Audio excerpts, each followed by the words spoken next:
The iPhone 16 Pro and iPhone 16 Pro Max are a big deal literally because they have larger displays at 6.3 inches and a whopping 6.9 inches. The latter is the largest display ever on an iPhone. But they are also a pretty big deal because of all the other upgrades Apple is packing into this year's Pro models. Both the iPhone 16 Pro and 16 Pro Max get a new A18 Pro chip that's designed from the ground up for Apple Intelligence features and a new dedicated camera control button that's designed to make everything from zooming to changing focus depth easier. A new 48 megapixel ultra-wide camera captures impressive macro shots and you can record cinematic slow motion video at 4K 120 fps. Apple also promises longer battery life and better sustained performance along with more durable designs. I went hands-on with both the iPhone 16 Pro and 16 Pro Max and I came away impressed with the new designs and features. Both could make our best phone list, but the camera control was a bit finicky.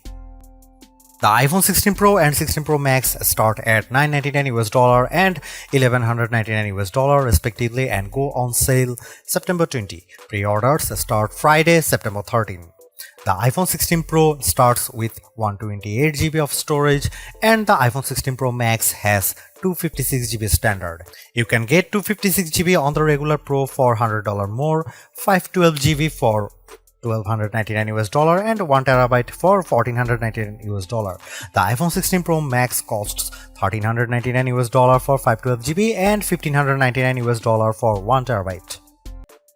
In terms of camera upgrades, Apple packs a fair number of improvements into the iPhone 16 Pro and 16 Pro Max, starting with a 48 megapixel Fusion main camera that's designed to cut down on shutter lag. At least based on the sample photos, it looks like these cameras can take sharp images of things like a flowing dress in motion with good sharpness, but we'll be putting that to the test. The bigger upgrade is the 48 megapixel ultra-wide camera, which enables better wide-angle shots but also much more impressive macro shots. I saw a close-up of a flower and was blown away with the level of detail. Videographers will appreciate the ability to capture 4K 120 fps video in slow-mo video.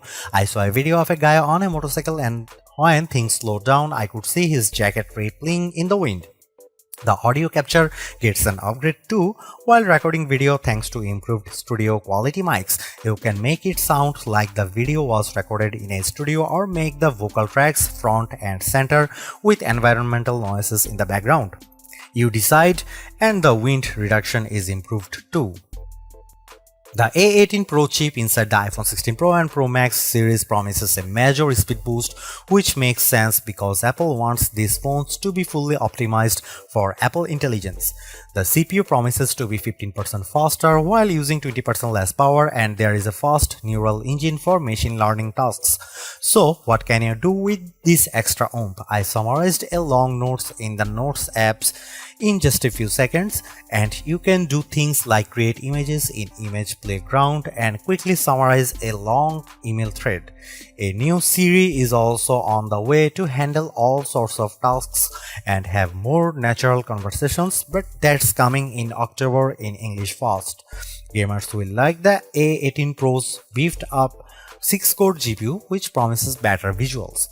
While playing Honor King's World, I appreciate the console-like visuals, including a stunning sunset and smooth animations. The iPhone 16 Pro and 16 Pro Max both look like solid upgrades, but the iPhone 16 Pro could be the better value. You get the same 5x telephoto zoom as the larger Pro Max in a smaller design, and the screen is big enough where you might not have Max envy. I personally prefer a larger screen and the longest battery life, so I would probably go for the iPhone 16 Pro Max, but if you are on a tighter budget, go regular Pro. Stay tuned for our full rated review.